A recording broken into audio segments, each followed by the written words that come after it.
1:37 in the morning. The western corner of a concrete building on the edge of the Iranian presidential palace compound blows apart from the inside. Glass crosses the gardens in a wave. Wall fragments hit the terrace below. Dust fills the corridors of a guesthouse operated by the Islamic Revolutionary Guard Corps, the most feared security apparatus in the Middle East. On the 5th floor, in a room reserved for Iran's most valued foreign guests, Ismail Haniyeh is dead. Within hours, Ayatollah Khamenei is on state television. Revenge is a duty. Israel has prepared a harsh punishment for itself by killing a dear guest in our home. Iran mobilizes. Hezbollah mobilizes. The world braces for regional war. But the war doesn't come. Because what happened in that room wasn't an act of war. It was a message. And to understand what it said, you need to understand why the most wanted man in Israel's crosshairs spent a decade walking freely through countries that should have been hunting grounds. This channel exists to show how power is actually exercised behind the scenes. If that's useful to you, you'll want to be here. For almost 10 years, Ismail Haniyeh lived in the open. Qatar, Turkey, Iran. He gave interviews to international television. He attended diplomatic receptions in tailored suits. He walked through Doha without bodyguards, without disguises, without the basic precautions that anyone on Mossad's kill list should take as a matter of biological survival. The leader of Hamas, the organization Israel had sworn to destroy, strolled through luxury hotel lobbies for years and nothing happened. Why? The answer starts in a refugee camp on the coast of Gaza City, and it ends with 2 Revolutionary Guard soldiers who decided the pay was better on the other side. Ismail Haniyeh was born in al-Shati camp in 1962. His parents had been expelled from Alura, a village near what is now Ashkelon, during the 48 war. His father fished. The family lived on UN rations in a cinder-block house close enough to the sea that salt crusted the window frames. His father died while Haniyeh was young. No pension, no state. His uncle kept him in school. As a teenager, he crossed the border into Israel and worked construction in Ashkelon itself. Palestinian hands building Israeli houses on the land his parents were driven from.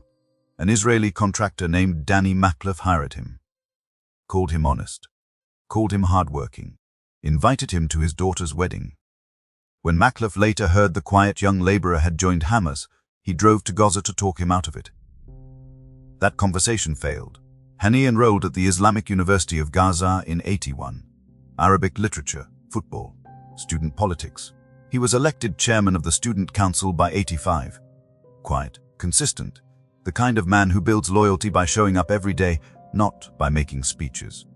When the first intifada erupted in '87, he was 25. He helped found Hamas. Israel arrested him within months. 6 months in a cell where the walls were close enough to touch both sides at once. Released. Arrested again the following year. This time 3 years. When you're 27 and you lose 3 years to a concrete room, you come out different. The man who walked into that prison had been a student activist. The man who walked out had a patience that unsettled people. In 1992, Israel loaded him and 400 other militants onto buses and dumped them across the Lebanese border in winter. No trial. No destination. Just 400 men standing in the cold on the wrong side of a line someone else had drawn. That deportation was supposed to break them. It made them famous. Haniyeh spent a year in exile before the Oslo Accords opened a door home. He walked through it at 31, returned to Gaza and became dean of the Islamic University, a respectable position, a quiet life. But the university wasn't where his future was heading. His future was sitting in a wheelchair in a cinder-block house across the city. Sheikh Ahmed Yassin, founder of Hamas. Quadriplegic since childhood, a man who couldn't walk, couldn't fight, could barely feed himself, and yet held absolute authority over a militant network that terrified the most powerful military in the region. Haniyeh became his personal secretary in '97. That single appointment changed everything. He wasn't mid-level anymore. He was the gatekeeper. Every meeting with Yassin went through Haniyeh. Every message, every decision about money, weapons, strategy. He became the old man's voice when Yassin couldn't speak publicly. His hands when documents needed signing. His memory when details needed recalling. For 6 years he sat in that house absorbing everything. How Yassin managed Iranian money. how he balanced rival factions that wanted to destroy each other, how he projected power from a wheelchair while Israeli drones circled the neighborhood. Then, in September 2003, Israeli jets hit the apartment building where both men were meeting. The structure folded around them. Both were pulled from rubble. Hani walked out with cuts. Yassin survived with injuries that would have killed a man less stubborn. They had seconds, and both understood the message. Israel knew where they met, knew when, had decided they should die in the same room. 6 months later, on a March morning, Israeli helicopters fired missiles at Yassin as he was wheeled from a mosque after dawn prayers. The chair shredded on impact. The old man died on the pavement where he had prayed every morning for years. His replacement, Abdulaziz al-Rantisi, lasted 27 days before the next missile found him. Everyone above Hani was dead. He was next and he knew it. And he understood the arithmetic. Israel would keep killing until there was nobody left. The question was just the order of names. But then something happened that Israel didn't anticipate. The man next on the list became the one they couldn't reach. In 2006, Hamas entered elections and won 76 out of 132 seats. Nobody expected it. Haniyeh became Prime Minister of the Palestinian Authority, a fisherman's son from a refugee camp running the government. The West froze Ed. Within 18 months, war between Hamas and Fatah tore Gaza apart. Abbas dismissed Haniyeh. Hamas seized the territory by force. Israel and Egypt sealed it with a blockade that would last 17 years. And Haniyeh transformed. The patient listener who'd built his career in Yassin's shadow became Hamas's diplomatic face. Iran, Turkey, Qatar. He could sit across from a supreme leader in a tailored suit and speak the language of statecraft while representing an organization most governments called terrorist. On October 7, 2023, footage from his office in Doha showed him dropping to his knees in prayer as news arrived that Hamas fighters had breached the Israeli border. The same man who had sat at Danny Maklouf's daughter's wedding, celebrating beside an Israeli family, was now celebrating the deadliest attack on Israeli civilians in the country's history. Whatever you think of that moment, hold it alongside the wedding. Hold it alongside the construction site in Ashkelon. Hold it alongside the granddaughter about Eid in a car that was about to be hit by a drone. Because all of those things are the same man, and all of them were in the room when the bomb went off. In 2017, Hamas elected him chairman of the political bureau. He left Gaza for Qatar. And from that moment, killing him became close to impossible. Here's why. In 2010, Mossad had sent 20+ operatives to Dubai to kill a Hamas weapons supplier named Mohammed al-Mabou in a hotel room. Al-Mabou had checked into room 230 at the Al-Bustan Rotana thinking he was safe. His bodyguards had missed the flight and wouldn't arrive until the next day. That window was all Mossad needed. 2 agents in tennis outfits rode the elevator with him, close enough to note his floor and room number. The team booked room 237, directly opposite his door. A field commander named Peter Elvinger arranged the key from a business lounge, handed it to an operative named Kevin Davin in the lobby, and left for the airport. By 4:40, Elvinger was en route to Zurich. He would be airborne before the killing was done. When al-Mabou left to go shopping, 4 operatives broke in and waited in the dark. He came back. They hit him with succinylcholine chloride, a muscle relaxant that paralyzes you in 60 seconds while leaving you fully conscious. Then suffocation. 20 minutes. When it was done, they undressed him, tucked him into bed, staged a medicine bottle on the nightstand, and chained the door from inside. Natural causes. For 10 days, nobody questioned it. The kill was flawless. The exit was catastrophic. Every one of those operatives had entered the UAE on borrowed passports. British, Australian, Irish, French, German. Real documents belonging to real people who had no idea. One woman whose identity was used woke up to find herself wanted in connection with an international assassination. "I'm angry," she told reporters. "Why is this happening to me? Does this mean I can't visit my parents because someone used my name?" When Dubai police pulled the immigration logs, the whole thing unraveled across 648 hours of hotel CCTV, agents changing wigs in corridors, operatives pushing on doors that said pull. The governments whose passports had been stolen were livid. Britain called it intolerable. And Israel, which depends on those countries to survive, had burned every friend it had. After Dubai, one rule held: Mossad could not kill targets in Western allied countries without destroying alliances Israel needs to survive. Hamas saw the new boundary. That's why leadership relocated to Qatar. The Americans brokered a deal. No killing Hamas leaders in Doha. Haniyeh walked freely through a city that housed Hamas headquarters and US Central Command. His nobodies knew who he watched him. The shield was total and irrelevant. Mossad had stopped trying to break through it. This is the level of detail most public accounts never reach. That's the layer this channel focuses on. Every country Haniyeh visited was locked behind that shield. Qatar, Turkey, Egypt. Every country except one. And this is where the rhythm of the story changes. Iran had no diplomatic relationship with Israel. No shared allies. No intelligence-sharing agreements that an assassination would violate. And Haniyeh visited Tehran regularly. Met with Khamenei in 2006. Led a delegation in 2017. Delivered the eulogy for Qasem Soleimani in 2020. Every time he went, he stayed in the same place. A 5-story guest house on the edge of the presidential palace grounds. Operated by the Revolutionary Guard. Guarded by men who answered to the supreme leader. Now picture this building. It sits at the foot of the Alborz Mountains. Above it, Toka Resort. Iran's most famous sky destination. A 7-kilometer chairlift runs from the suburb of Tadrish right over the presidential compound. If you turn around at the right moment, you can see the guest house clearly. The windows, the entrance, the 5th-floor terrace. For a building that housed foreign leaders on kill lists, it was absurdly, almost laughably exposed. Mossad had been watching it for years. Patiently, methodically, the way a predator watches a watering hole. They knew the room Haniyeh always used.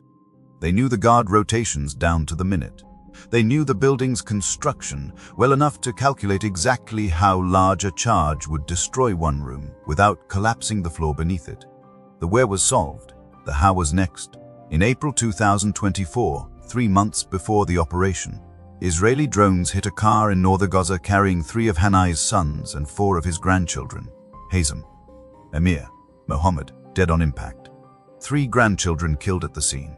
A girl named Malak died of her injuries a week later. The family had been driving to see relatives for Eid al-Fitr. A phone video filmed moments before the strike shows one of the granddaughters bouncing in the back seat, calling out that Eid had come. Haniyeh heard the news from Doha, 2,000 kilometers from the burning vehicle. He couldn't cross into Gaza to bury them. The territory where his children died was sealed by the country that killed them. His home in al-Shati had already been flattened by an earlier airstrike. Israel posted footage of the demolition on social media. His sister Zahra and her family would be killed in June. The man who had survived prisons, deportation, a building collapse, and the assassinations of everyone he'd served under was now watching his bloodline get systematically erased while sitting in a hotel room he couldn't leave. And in all of that grief, all of that devastation, he never once considered that the room where he slept in Tehran had already been compromised. And still he kept traveling to Tehran, because Iran was the one ally that hadn't abandoned Hamas, the one relationship that still delivered weapons, money, and political cover. Haniyeh couldn't stop going even if he wanted to.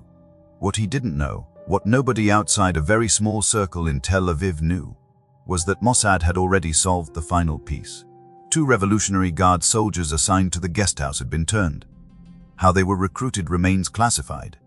What is known as the offer, cash. New identities. Asylum in a European country they would never have to leave. In exchange for one task, walk into a room they had access to every day, reach beneath a specific bed, and attach a device the size of a brick to the underside of the frame. They said yes. And with that, the operation entered its final phase. The bomb was placed. No timer, no proximity fuse. A silent object fixed to a bed frame in the dark, waiting for a radio signal from outside the building. It could sit there a day, a week, 2 months. It had the patience of stone. All Mossad needed now was the when. On the 18th of May, Iranian President Ebrahim Raisi was killed in a helicopter crash. New president. Inauguration. Foreign leaders invited. Mossad knew Haniyeh would attend. He always attended. He always stayed in the same room. By the evening of July 30th, Haniyeh was in Tehran. The inauguration of President Mossad Pezeshkian had gone smoothly. Haniyeh shook hands with Khamenei. He stood in receiving lines beside men who had sworn to destroy Israel, while the intelligence service of that state had already prepared his bedroom to kill him. Photographs from the ceremony show him smiling, embracing colleagues, accepting congratulations. A 62-year-old man who had outlived every mentor, every superior, every contemporary who had stood where he stood, surrounded by armed men whose sole function was keeping him alive. Every frame of that footage is a portrait of a man who believed he was safe. And if you know what comes next, the photographs become something else entirely. Evidence of the gap between what a person believes and what is already true. The ceremony ended. The guest house settled into quiet. This is the part that stays with you, not the explosion. The silence before it. Haniyeh returned to his room on the 5th floor, a room he'd slept in before, a room where the sheets had been changed and the floor swept, and everything looked exactly the way it always did. That normality was the last lie he would ever believe. He turned off the light. Somewhere on the hillside above the compound, figures in green camouflage watched from the trees. They had sightlines to his window. Light on, then off. They waited long enough to be certain he wasn't coming back out. Then someone sent a signal. The shaped charge destroyed the room, not the building. One room on the 5th floor. Haniyeh was 62 years old. He had survived 3 Israeli prisons, deportation to Lebanon, an airstrike that collapsed a building around him, the assassination of his mentor, his mentor's replacement, and most of his own family. He died in a bed that had been weaponized before he arrived, in a room guaranteed safe by the Revolutionary Guard, in a compound controlled by the supreme leader of Iran, while guards who had been paid to kill him stood on the other side of the door. Khamenei used the word guest. Not commander, not allay, gust, because the violation wasn't military, it was intimate. Mossad hadn't just reached inside Iran. They'd reached inside the host's home, under the host's roof, past the host's guards, and killed a man in his sleep. Because once you see how this was done, the operation itself stops being the important part. The boy from Al-Shati who carried cement in Ashkelon, who sat at Danny Maklov's daughter's wedding as if two peoples could live beside each other, who held the hand of a quadriplegic sheikh through the years before the missiles found him, who won an election nobody expected and lost a government nobody allowed, who buried sons and grandchildren in a territory he could no longer enter. That boy died on a mattress in Tehran with a bomb underneath it placed by the men assigned to protect him. In 2010, Mossad killed a Hamas operative in Dubai and nearly lost every Western alliance Israel had. In 2024, they killed the political leader of Hamas inside a Revolutionary Guard compound, and the Western world said nothing. Iran is not Britain. Tehran is not Dubai. Israel had found the one geography where the risk was extreme and the diplomatic cost was zero. Iran swore retaliation. It never came at the scale Khamenei promised. Western capitals stayed silent. Hamas buried its negotiator and handed the title to Yahya Sinwar, who spent 22 years in Israeli prisons and came out with no appetite for negotiation whatsoever. The diplomat was gone. The militant held the chair. And somewhere in Tel Aviv, in a building whose address appears on no public map, planners archived the file on Ismail Haniyeh and turned to the next name on the list. If the Revolutionary Guard couldn't keep one man alive inside the walls of the presidential palace, who in Iran is sleeping safely tonight?